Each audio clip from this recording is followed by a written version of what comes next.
A worried mother couldn't figure out why every babysitter she hired kept quitting without explanation. Determined to uncover the truth, she set up a hidden camera in her son's room, but nothing could have prepared her for what she saw. Stay tuned to find out what left her completely shaken. And let us know in the comments where you're watching from. Dr. Melissa Carter was used to high-pressure situations. As a pediatrician, she had spent years making split-second decisions that could mean the difference between life and death. She had seen exhaustion, fear, and miracles, all in the same day. But nothing in her medical training had prepared her for this. The moment she stepped through the front door of her home, she sensed something was off. Rachel, her nanny, stood by the entrance, coat on, bag in hand, and a look of sheer panic on her face. "Dr. Carter, I can't stay here anymore." Melissa barely had time to process the words. She set her bag down, trying to shake off the exhaustion from her 12-hour shift at the hospital. "What? Rachel, what are you talking about?" Rachel hesitated, glancing toward the hallway, toward Ethan's nursery. "It's his room. I hear noises. Things move. I don't know how to explain it, but I don't feel safe here." Melissa blinked, her fatigue giving way to frustration. Not this again. Rachel was the sixth nanny to quit in a matter of months, each of them citing the same vague reason, something about Ethan's room feeling off. Melissa folded her arms. "Rachel, you're a professional. You knew this job required night shifts. If there's something else going on, tell me the truth." Rachel shook her head, her hands trembling. "I know what I saw, and I won't stay another night." Melissa exhaled sharply. She had lost count of how many times she'd had this conversation. Rachel turned, pulling the door open. "I'm sorry, Dr. Carter, I really am." And just like that, she was gone. Melissa stood frozen, gripping the strap of her bag. The house was quiet, too quiet. She turned toward the hallway, her eyes landing on Ethan's nursery. Slowly, she walked toward the room, her heart beating just a little faster than it should. She pushed the door open. Everything looked normal. The crib, the stuffed animals, the soft glow of the nightlight, and there was Ethan, curled up fast asleep, his tiny chest rising and falling peacefully. Melissa let out a breath. No shadows, no noises, no reason for this hysteria. So why had 6 nannies in a row all walked out with the same story? She rubbed her temple. This wasn't the first time someone had mentioned strange noises or things moving on their own, which was why, after the 5th nanny quit, she had installed a hidden camera in the nursery. Not because she believed something was happening, but because she was determined to prove that nothing was. And tonight, she was finally going to find out the truth. Melissa sat at her desk, fingers hovering over the keyboard, hesitating for the first time. She wasn't afraid. She was a doctor, trained to analyze facts, not give in to emotions. But as she pulled up the hidden camera footage from Ethan's nursery, she couldn't ignore the uneasy feeling gnawing at her. Rachel had stormed out terrified, and before her, 5 other nannies had done the same. Melissa hit play. The footage began with Rachel entering the nursery the night before, holding Ethan close as she gently rocked him to sleep. Nothing unusual. Rachel placed him in the crib, tucked a blanket around him, and turned off the lamp, leaving only the soft glow of the nightlight. Then she left the room. For the first few hours, everything was silent. Melissa exhaled slowly. See? Nothing. But then, at 12:17 a.m., something changed. A soft rustling sound crackled through the speakers. Melissa leaned in. The baby monitor picked up the faintest noise, like something moving inside the walls. She frowned. A ventilation issue? Maybe the house settling? But then it happened. At 12:22 a.m., a storybook slid off the shelf on its own. Melissa sat up straight. The movement wasn't aggressive. It wasn't like the book had been thrown. It just tilted forward and fell. Still, there had to be a logical reason. She kept watching. At 12:31 a.m., a toy ball rolled across the floor. Melissa's stomach tightened. Ethan hadn't moved. Nothing should have touched that ball. Her fingers moved to rewind, but she forced herself to keep watching. Then, at 12:39 a.m., she saw it.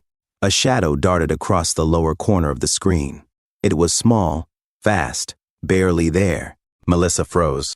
She rewound the footage, played it again. The shadow flickered, just for a fraction of a second, before vanishing behind the crib. Her heart pounded in her ears. Melissa had expected to find nothing, just creaky floorboards or overworked nannies imagining things. But this, This was real. Something had moved. And it wasn't Ethan.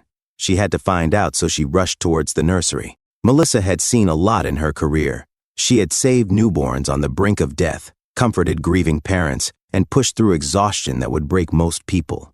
But right now, as she stood in the doorway of Ethan's nursery, watching her son sleep, she felt something unfamiliar. Unease. She had reviewed the footage a dozen times, searching for an explanation. But there was none. A book had fallen. A toy had rolled. And some shadow, had moved. It wasn't the wind. It wasn't house creaks. Something was inside this room. And tonight, she was going to find out what. She grabbed a chair and placed it near Ethan's crib. Then, she sat down and waited. The first hour passed in silence. Melissa fought back exhaustion, forcing herself to stay alert. Her logical mind told her this was ridiculous. She was a doctor, not a ghost hunter. But then, at 12:14 a.m., the first sound came. A faint scratching noise. Her pulse quickened. She turned her head slightly, straining to listen. It was coming from the walls. Melissa narrowed her eyes.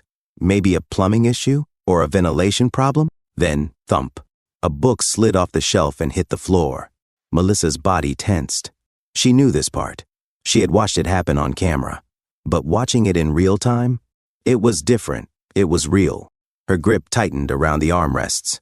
Then, the toy ball. It rolled, slowly, deliberately. Melissa's breath hitched. Her first instinct was to reach for Ethan, to scoop him up and leave. But she stayed, because she needed to see what happened next. And then, a dark shape flickered near the crib. Melissa's entire body went rigid. There, right there. It was small, moving along the shadows. Something was in this room. And before she could think, a sharp whisper-like noise drifted through the air. Melissa shot out of her chair. It was coming from the closet. She grabbed her phone, turned on the flashlight, and moved forward. Enough of this. If something was hiding in Ethan's nursery, she was going to find it. Melissa's grip tightened around her phone as she approached the closet, her flashlight slicing through the darkness. The air felt thicker now, every nerve in her body on high alert. She took a steadying breath and yanked the closet door open. Nothing. Just tiny clothes, neatly folded blankets, and a few baby toys stacked on the shelf. Her heart pounded. That noise, where did it come from? Then, another sound, not from the closet. From behind it. Melissa's breath caught. She lowered her flashlight, scanning the wall. And that's when she saw it. A slight bulge in the wallpaper, near the baseboard. Something she had never noticed before. She crouched down, reaching out hesitantly, and ran her fingers over the wall. The wallpaper was loose. No, it was covering something. Her pulse spiked as she carefully peeled back the faded material. And then, she saw the hole. It was small, no bigger than a grapefruit, leading into the darkness beyond the wall. Melissa froze. A slow, creeping realization settled over her. This wasn't just an old house settling. Something had been moving in and out of this hole. And then, a noise. A faint, soft, shuffling sound. Coming from inside. Melissa lifted her flashlight and aimed it directly into the hole. Her stomach clenched. Two glowing green eyes stared back at her. She recoiled, heart hammering. Her arms shot out, grabbing Ethan from the crib, clutching him close as she stumbled back. Her breath came in quick, sharp gasps. What the hell was that? Her phone's flashlight flickered as she struggled to keep it steady, its beam locked on the tiny black hole in the wall.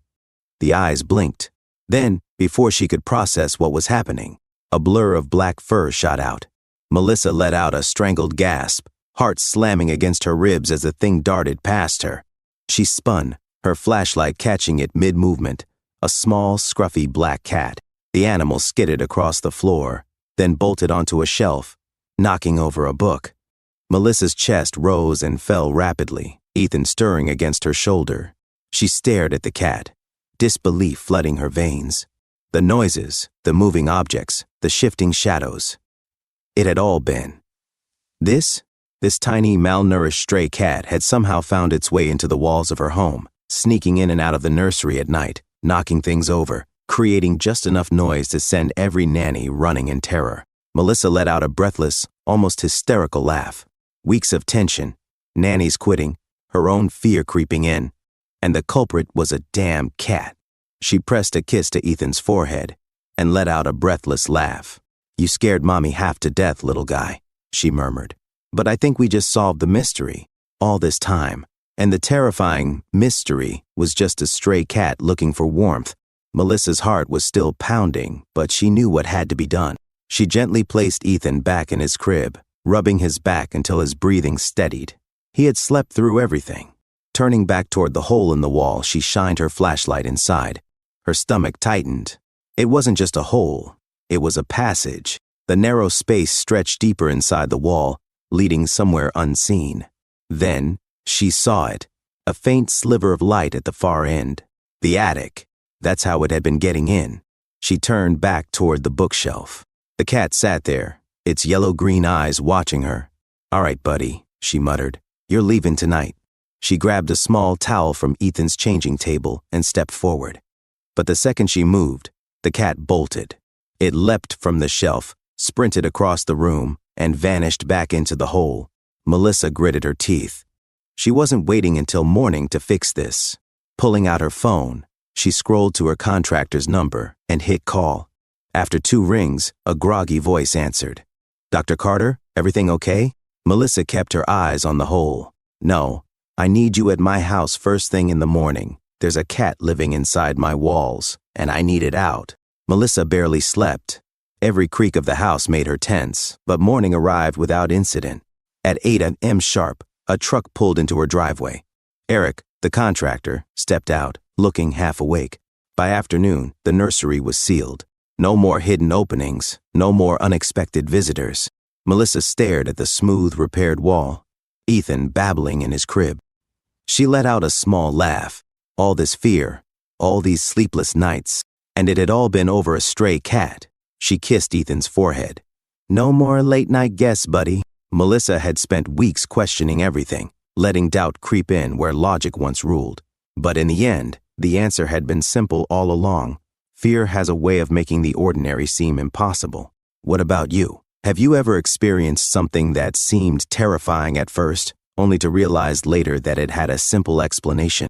Drop your thoughts in the comments. We'd love to hear your stories. And if you enjoyed this narrative, don't forget to like, subscribe, and stay tuned for more. Thank you for watching, and we'll see you in the next story.